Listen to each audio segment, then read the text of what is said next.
জানিস রমেন, এই গায়ের পুরনো জমিদার বাড়ি নিয়ে তোর যেমন বড্ড কৌতূহল, ঠিক তেমনি আরো একজন ওখানে রাত কাটানোর জন্য রীতিমতো জেদ ধরেছিল।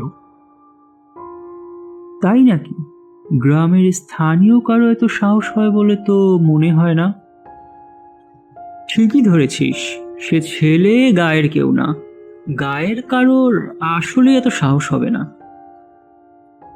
তা কে সে? জহির কাকাকে তো চিনিস, তার ছেলে তন্ময়ের বন্ধু ছিল ওটা, নাম অনি। আচ্ছা আচ্ছা, ঘটনাটা বলতো, শুনি তাহলে। সে বছর তিনেক আগের কথা। জহির চাচার ছেলে তন্ময় ওর শহুরে বন্ধু অনিকে নিয়ে ঘুরতে আসে এই গ্রামে। এখন অনি একেবারে শহুরে কেতাদুরস্ত ছেলে যাকে বলে। গ্রাম কি তা সে জানে না। জীবনের প্রথম গ্রামের এত কাছাকাছি এসে একরকম সে পাগল হয়ে গেছে। একবার ধানি জমিতে যেয়ে অবাক হয়ে ধান কাটা দেখে তো আবার বড়শি নিয়ে মাছ ধরতে যায়। তা ওর বড়শিতে মাছ তো আর ওঠে না, শুধু বসে থাকাটা সার আর কি। তেমনি একদিন তন্ময় আর অনি গ্রামের পথে হেঁটে বেড়াচ্ছিল। ব্যাস, আর না, ওদিকটায় আর যে কাজ নেই। সন্ধ্যাও হয়ে এসেছে, চল বাড়ি ফিরি। কেন, ওদিকটায় কি বলতো? একটা ব্যাপার লক্ষ্য করেছি, এদিকটা এলেই তুই কোনো একটা ছুতো করে ফিরে যাওয়ার কথা বলিস বরাবর। আরে না না, তেমন কিছু নেই ওদিকে। তুই কি কিছু লুকোচ্ছিস? আরে না, কি লুকাবো? তুই বেশি বেশি ভাবছিস। হুম, আচ্ছা বেশ, আজকের মতো ফিরে চল, সন্ধেও হয়ে এসেছে।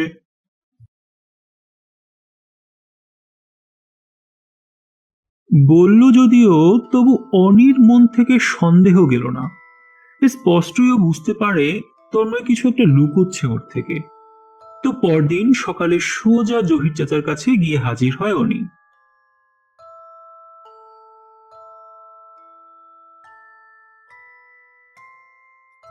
চাচা, আপনার একটু সময় হবে? হ্যাঁ বাবা, বলো কি বলবা। তোমার এখানে সমস্যা হচ্ছে না তো কোনো? না না চাচা, বেশ আছি। আপনাদের গ্রামটাও বেশ সুন্দর, চারদিকে সবুজ আর সবুজ। তা বাবা, পাড়াগাঁয়ে দুদিনের জন্য এসেছো, সেজন্য সবকিছু এত ভালো লাগে। বেশি দিন থাকলেই গ্রামের সমস্যাগুলো আস্তে আস্তে চোখে পড়বে। আরে না চাচা, এমনিতেও আপনাদের গ্রামের সবাই এত আন্তরিক, ব্যাপারটা আরো বেশি ভালো লাগে। অনেকটা সেজন্যই ছোটখাটো সমস্যাগুলো চোখে বাঁধে না তেমন। আচ্ছা বাবা, তা কি বলবে বলে যেন এসেছিলে? ও হ্যাঁ, আচ্ছা চাচা, গায়ের পূব পাশটার জঙ্গলের শেষ মাথায় দেখলাম লোকজন তেমন একটা যায় না। কেন বলুন তো, কি আছে ওদিকটায়? তা বাবা, তোমারও ওদিকটায় না যাওয়াই ভালো। আহ তা কেন? ওদিকে পুরনো এক জমিদার বাড়ি আছে। এ গায়েরই আগেকার জমিদারদের বংশধরেরা থাকতো ওখানে। সে বহু আগের কথা। ও বাড়ি এখন পরিত্যক্ত, কেউ থাকে না ওখানে। আচ্ছা, এখন একদম পরিত্যক্ত কেন? ছোটবেলায় শুনেছি কি এক তান্ত্রিকের অমর্যাদা করে জমিদারেরই এক ছেলে। পরে সেই তান্ত্রিক তার চুল ছিঁড়ে লুকিয়ে রাখে জমিদারদের উঠোনে, আর রেখে যায় তার অভিশাপ। সেই থেকে শুরু হয় জমিদারির ভাঙন। একে তো জমিদারদের পাপের বোঝা আগে থেকেই ভারী ছিল, তার সাথে যোগ হলো তান্ত্রিকের অভিশাপ। এখনো নাকি রাতে ওখানে অনেকে কান্নার শব্দ শুনতে পায়। আপনি কখনো কিছু দেখেছেন বা শুনেছেন? না বাবা, আমি তেমন কিছু শুনিনি। তবে গায়ের অনেকেই অনেক কিছু দেখেছে, শুনেছে। হাহা, চাচা, আমার মনে হয় গায়ের সব লোকই এই কথাই বলবে। পুরনো বাড়ির প্রতি ভীতি থেকে এইসব গুজব সাধারণত ছড়িয়ে থাকে। আর গায়ের সাধারণ লোকজন বছর পর বছর সেসব সরল মনে বিশ্বাস করেও থাকে। নির্জন জায়গা বলে পুরনো এসব জমিদার বাড়িগুলোয় দু চারটা খুন খারবি হয়ে বসাটাও অস্বাভাবিক কিছু না। মানুষ তার স্বার্থ উদ্ধারের জন্য খুনগুলো করেছে, আর গায়ের লোকজন ভেবেছে ভূতের কারসাজি। এসব অনেক পুরনো কিচ্ছা। তা বাবা যাই হোক, তুমিও ও থেকে একটু দূরেই থেকো। ও পুরো বাড়ি নিজের রহস্য নিজের ভেতরে গোপন রাখতে পছন্দ করে। কি দরকার বাবা ওখানে যে ঝামেলা করার, বলো? আচ্ছা চাচা, আপনি চিন্তা করবেন না। তো যথারীতি সেদিন বিকেলেও তন্ময় আর অনি হাঁটতে বের হয় গায়ের পথে। হয়েছে, চল এবার ফিরে যাই। হুম, আজ পুরো বাড়িটা দেখবো। কি? তোকে কে বললো ওদিকটার কথা? চাচার কাছে আজ জিজ্ঞেস করায় উনি সবটা বলে দিলেন। এই জন্য এই জন্যই তোকে কিছু বলতে চাইনি আমি। বড্ড গোয়ার তুই, কিচ্ছু শুনতে চাস না। আগেই বুঝেছিলাম সবার সব রকম বাধা সত্ত্বেও ঠিকই তুই ওখানে যেতে চাইবি। আহা, চটিস না ভাই। আজ বাইরে থেকেই শুধু দেখে আসবো, ভেতরে ঢুকবো না। চল এগোই।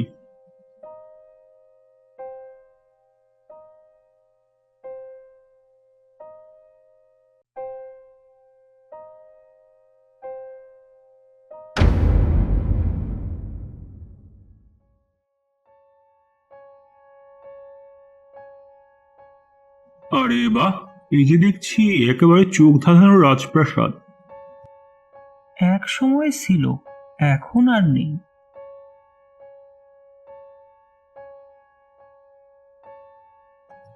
তবু যা আছে তাই বা কম কি? ছোটবেলায় একটা সময় পোড়ো বাড়ি বলতে বুঝতাম আগুনে পোড়া বাড়ি। এখন সে আগুনে পোড়া হোক বা পানিতে ধোয়া, বাড়ির গঠন যদি এমন রাজকীয় হয় তো সেখানে থাকতে আমার কোনো আপত্তি নেই। থাকবি মানে? পাগল নাকি? না না, আজই না, তবে কোনো একদিন এখানে একটা রাত আমি কাটাবো। প্রাচীন ভোগবিলাসের আমেজ উপভোগ করব। ছোটবেলা থেকে আমার প্রত্নতত্ত্ব এবং আগেকার যুগের এসব বাড়ির আর্কিটেকচার নিয়ে বড্ড আগ্রহ। সেখানে এমন একটা বাড়ির ভেতরকার গঠনশৈলী দেখার লোভ আমার পক্ষে কোনো মতেই সামলানো সম্ভব হবে না।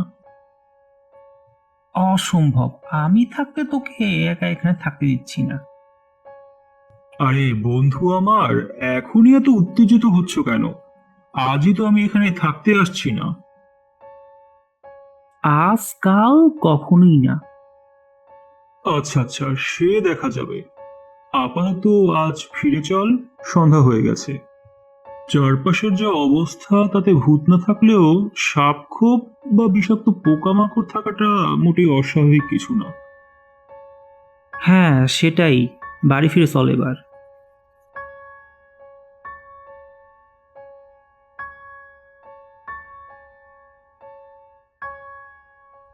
বাসায় ফিরে তো গেল, কিন্তু অনির মাথা থেকে কোনো মতেই বাড়ির চিন্তাটা একদম নামলো না। শহরে লোকজন গ্রামের সব ব্যাপারকে চ্যালেঞ্জ করে একরকম আত্মতৃপ্তি পায়।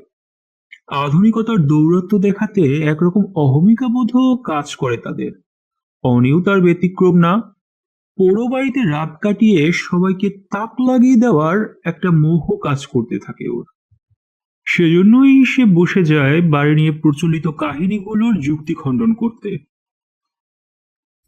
দেখ তন্ময়, বাড়িটাকে নিয়ে তোরা এত কেন ভয় পাস সেটা আমি মোটেই বুঝতে পারি না। ভয় পাবো না? বাড়িটাকে নিয়ে সেই ছোটবেলা থেকে এত এত দুর্নাম শুনে এসেছি, তারপরেও বলছিস ভয় পাবো না? শোন, ও বাড়িতে অনেকে ভূত দেখেছে, অনেকে উদ্ভট শব্দ শুনেছে, কিন্তু এমন কি কোনো নজির আছে যে কোনো ভূত কাউকে ধরেছে বা মেরেছে? এই ভূতকে কোনোভাবেই স্পর্শ করা যায় না। এই ভূত হলো মনের ভূত। বিজ্ঞানের ভাষায় একে বলা হয় হ্যালোসিনেশন। এছাড়াও অবস্থার পরিপ্রেক্ষিতে নানা রকম ডিসঅর্ডারের শিকার মানুষ হয়, ফলশ্রুতিতে ঘটে সাময়িক মনোবিকৃতি, আর মানুষ ভাবে তার অতিপ্রাকৃতিক অভিজ্ঞতা হচ্ছে। এছাড়া ওখানে কোনো মৃতদেহ পাওয়া গেলেও সেটা নিয়ে ইনভেস্টিগেট করে দেখা যাবে তোর আমার মতো মানুষই ওখানে খুন করে রেখে এসেছে, আর বদনাম হয়েছে কিনা ভূতের। দেখনি, ওসব আমি জানি, তবুও বলবো ও বাড়ির ব্যাপারটা সম্পূর্ণ ভিন্ন।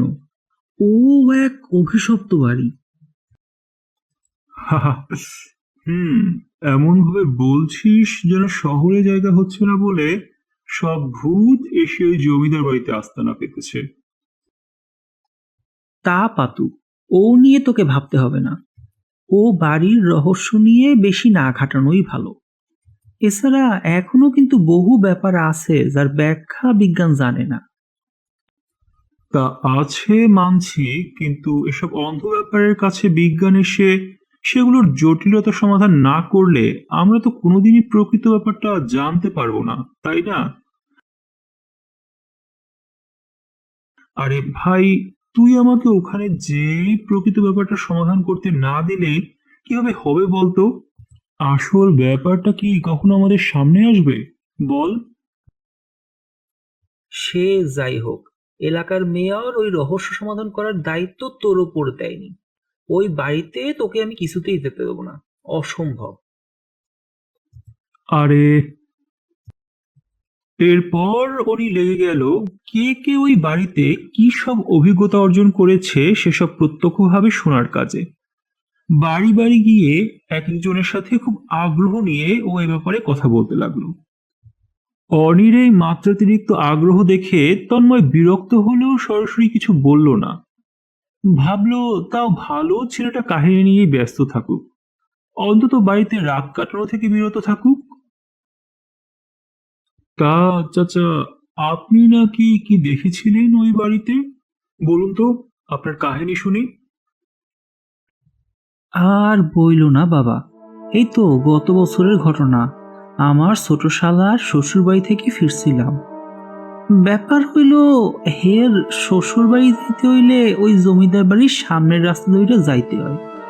তো সেই দিন ফিরতে ফিরতে অনেক রাত হয়ে গেছিল।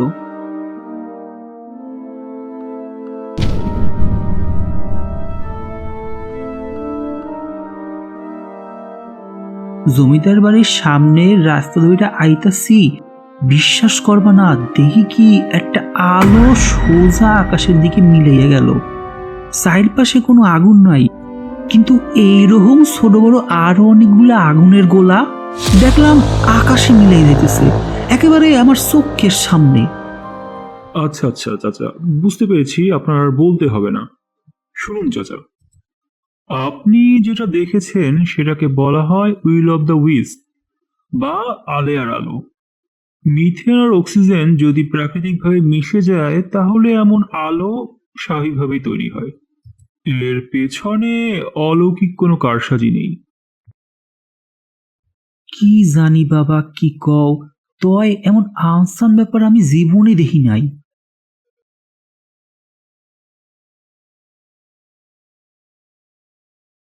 তাপস, তোমার ঘটনা বলো তো, কি নাকি দেখেছিলে নাকি শুনেছিলে তুমি ওই পোড়ো বাড়িতে? বলো, তোমার কাহিনী শুনি আজ। আমি প্রথম দিকে ওসব তেমন একটা গা করতাম না, ভাবতাম গায়ের লোকজন সবকিছু বাড়িয়ে বলছে। কিন্তু গত এপ্রিলে আমার সে ভুল একেবারে ভাঙিয়া গেছে। গাড়ির সব থেকে বড় বাঁশ জমিদার বাড়ির ওই পাশটায় পাওয়া যায়, তো প্রায়ই আমি ওখান থেকে বাঁশ কেটে আনতাম। কিন্তু ওই দিন যাওয়ার পর থেকেই কেন যেন আমার অস্বস্তি হতে থাকে, শরীরে মনে, আর চারপাশটাও যেন একটু বেশি সুনসান। প্রথমে ভাবলাম হয়তো দুপুরে খাওয়াটা একটু বেশি হয়ে গেছে, তাই এমন মনে হচ্ছে, পাত্তা দেইনি। বাসে হাত দিতে যাব এমন সময় মনে হলো পাশের ঝোপের মধ্যে কি যেন জলজলে চোখ নিয়ে সোজা আমার দিকে এগিয়ে আসছে। প্রথমে ভাবলাম শেয়াল গোছের কিছু একটা হবে, কিন্তু একটু ধাতস্থ হতে শুনতে পেলাম কোথায় যেন বাচ্চা কান্না করছে। প্রথমে ভাবলাম আমার শোনার ভুল, কিন্তু না, সে কান্না যেন থামেই না। পরে আমার আর ওখানে থাকার কোন রকম সাহস হয়নি, আমি বাস না নিয়ে ওখান থেকে চলে আসি। তারপরে ওদিককার পথ আমি আর কখনো তেমন একটা মারাইনি। বুঝেছি বুঝেছি। শোনো তাপস, তুমি যেটা দেখেছো সেটা কুকুর কিংবা শেয়ালই ছিল, আর যেটা শুনেছো সেটা ছিল মূলত শকুনের বাচ্চার ডাক। শকুন বা হায়নার বাচ্চা যদি ডাকাডাকি করে তো দূর থেকে অনেকটা মানুষের বাচ্চার কান্নার মতোই শোনায়।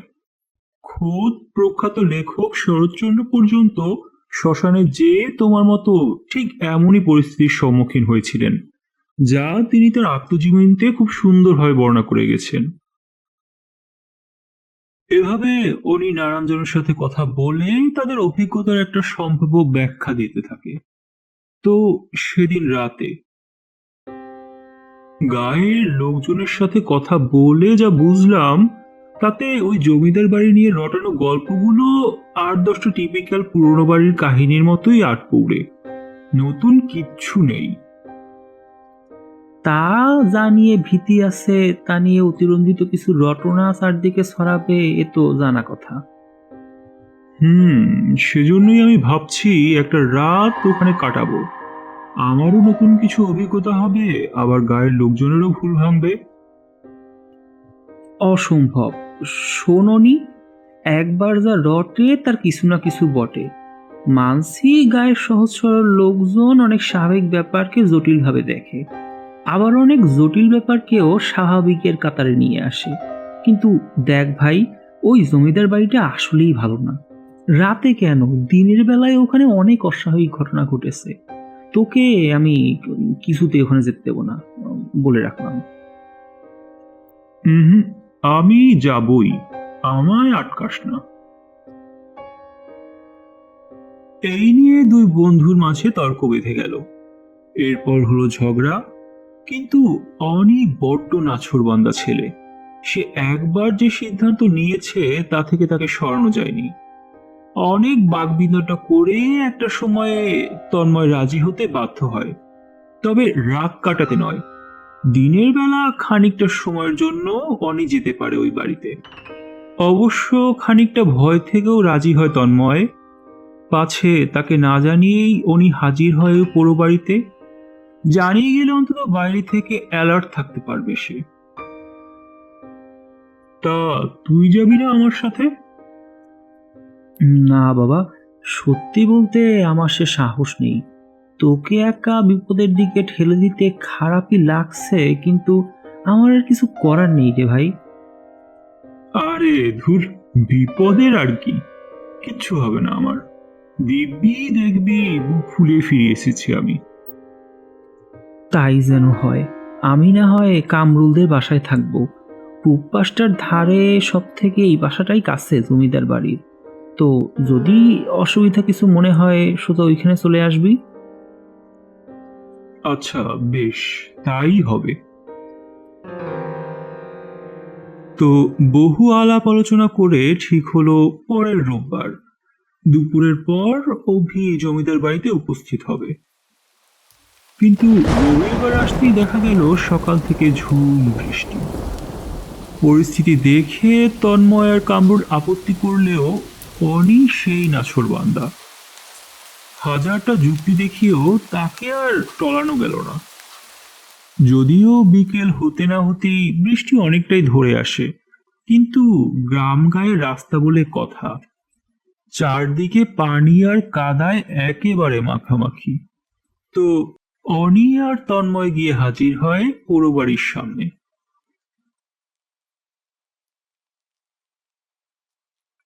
আচ্ছা আচ্ছা, হয়েছে, তোকে আর আসতে হবে না। বেশ, যা তাহলে। এত করে আজ বললাম না আসতে, সকাল থেকে এত বৃষ্টি, তা কই শুনলি আমার কথা? না, থাক, পরের দিন করতে করতে দেখা যেত আদৌ আশাই হতো না। তাও ভালো, বৃষ্টি এখন তেমন একটা নেই। অবশ্য মেঘলা আবহাওয়ায় আমার মনে হচ্ছে বেশ ভালোই হয়েছে। পুরো বাদশাহী মেজাজে সময়টা কাটাতে পারবো আমি। ধুর, রাখ তোর বাদশাহী মেজাজ। আচ্ছা, নে, তুই এবার ফের তবে। আমি ভেতরে ঢুকে দেখা শুরু করি। আর জমিদার বাড়ির যা হালচাল দেখছি, বেশ শক্তপোক্তি আছে মনে হয় এখনো। বৃষ্টি যদি আবার নামেও আমার ভেতরে থেকে তেমন সমস্যা হবে বলে তো মনে হয় না।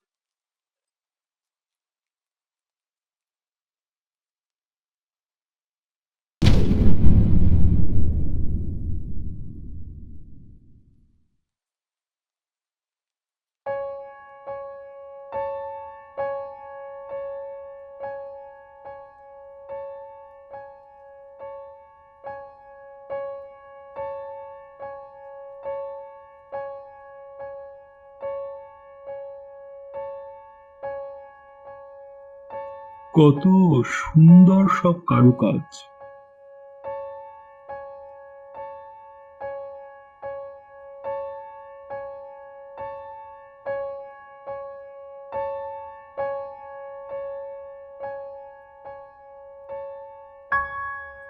এরপর পুরো বাড়িময় অনেক ঘুরে বেড়াতে লাগলো, আর খুঁটিয়ে খুঁটিয়ে দেখতে লাগলো বাড়ির প্রতিটি কোণা।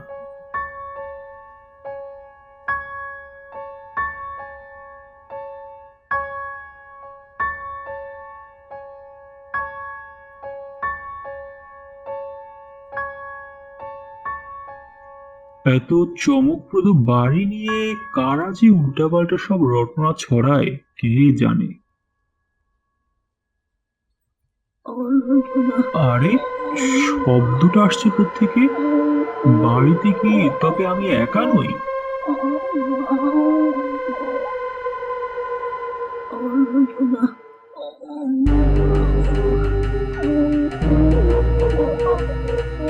আরে আরে, কি করছেন আপনি? ছাড়ুন বলছি। আহ!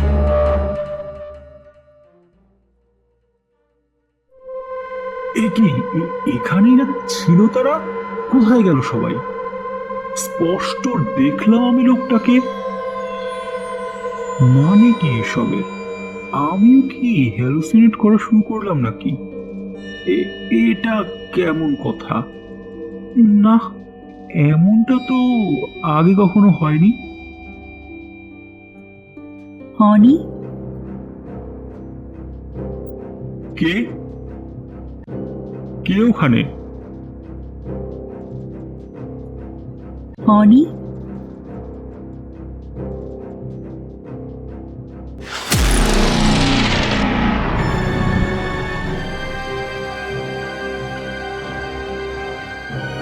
তুলি, তু তু- তুমি? এরই মধ্যে ভুলে গেলে? এ এ অসম্ভব। তুমি তুমি এখানে কিভাবে? কি অসম্ভব? তোমার অস্তিত্ব নাকি আমার? তুমি তো সেই কবেই মারা গেছো। হ্যাঁ, তোমার কারণে। বিশ্বাস করো, আমি আমি বুঝিনি তুমি এত বড় একটা সিদ্ধান্ত নেবে। আমিও তো চেয়েছিলাম তুমি ভালো থাকো, সুখে থাকো। এমনিতেও আমি তখন ছাত্র ছিলাম। কতটুকু এবার করা সম্ভব ছিল আমার পক্ষে তখন, বলো? আমি আমি বড্ড অসহায় ছিলাম তখন। বিশ্বাস করো তুমি। একবার বলতে তুমি আমাকে, আমি সব ছেড়ে তোমার হাত ধরে সামনের দিকে এগিয়ে যেতাম। সামনের দিকে? তোমাকে নিয়ে কোথায় যেতাম আমি, বলো? কি সামর্থ্য ছিল আমার? আসলে তোমার বাসায় তোমার বিয়ে ঠিক হয়ে গেছে, আর তুমিও বরাবর আমাকে বিয়ের জন্য চাপ দিচ্ছিলে। আমার আমার আসলে মাথা ঠিকভাবে কাজ করছিল না তখন। সব রকম বিচ্ছেদই আমার তখন মনে হয়েছিল একমাত্র সমাধান। প্রতিদিন হাজারটা প্রেমের কথা বলে ভুলিয়ে আমার সবটা সম্ভব করার সময় এসব মনে ছিল না তোমার? আমাকে আমাকে তুমি ক্ষমা করে দিও তুলি। বিশ্বাস করো, আমি আমি তোমার খারাপ চাইনি কিছু। জানো, এখনো আমি নিজেকে ক্ষমা করতে পারিনি ওই ঘটনা সব শোনার পর। এমনকি এমনকি আমি কারোর সাথে সম্পর্কেও জড়াতে পারিনি, বিশ্বাস করো তুমি। তাতে কি হবে বলো? আমি কি আমার জীবনটা ফিরে পাবো? স্বাভাবিক হবে কিছু তাতে? তোমার জন্য খুন হয়েছে আমি, তুমি একটা খুনি, এটাই সত্য। না, না, এভাবে এভাবে বলো না তুমি, প্লিজ এভাবে বলো না অন্তত। তুমি একটা খুনি অনি, তুমি একটা খুনি। না, না, না।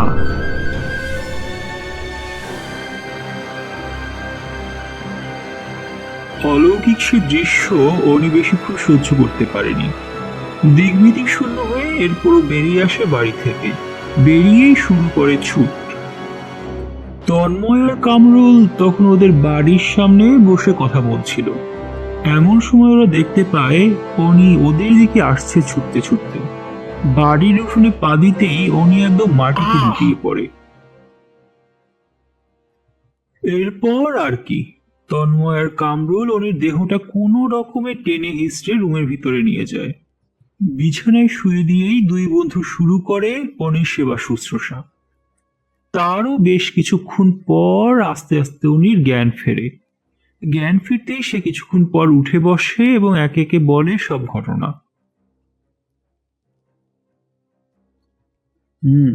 বুঝলাম।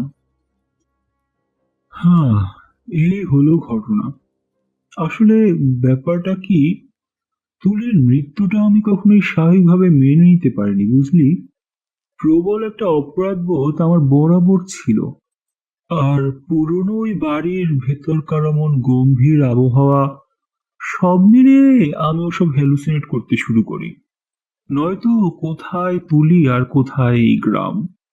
ওই পুরো বাড়িতে যে তুলির প্রেতের সাথে সাক্ষাৎ হওয়াটা আসলে কোনোভাবেই যায় না। কে জানে কি, ভূত মানেই তো অতীত। শুনেছি যারা গত হন তারা অতীতে সবকিছু নাকি জানতে পারেন। এমন তো হতে পারে যে ওখানকার পৌলৌকিক শক্তিটা তোকে তোর অতীতের প্রিয় মানুষের সামনে দাঁড় করিয়েছে। কি জানি কি, তবে ভাবছি তোদের গ্রামে অনেকদিন ধরে আছি তো, এবার না হয় আমি ফিরে যাই। ভাবছি কালই না হয় আমি শহরের দিকে ব্যাক করব। আচ্ছা, বেশ। এই অবস্থায় তোকে আর আমি আটকাবো না। এই ঘটনার পরের দিনই উনি চলে যায় শহরে।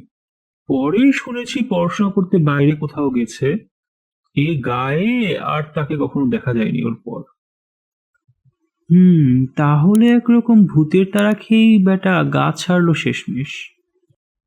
হুম, হুম, তা বলা যায়।